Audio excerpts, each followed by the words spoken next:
अस्सलाम वालेकुम। इस टाइम मैं कबूतर चौक में हूँ, मस्जिद गमामा के बिल्कुल साथ। ये मशहूर तरीन जगह है। ये देखो सुबह सुबह का मंज़र। ये सब लोग जो है कबूतरों को दाना डाल रहे हैं। देखो कितना ये प्यारा मंज़र है।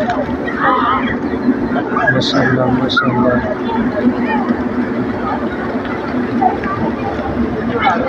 ये देख लो सब लोग मस्जिद गमामा पास बैठे हुए हैं, कबूतरों को दाना डाल रहे हैं।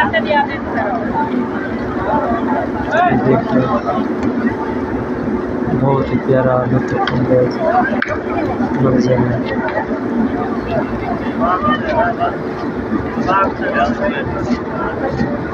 310 नंबर गेट के बिल्कुल सामने है।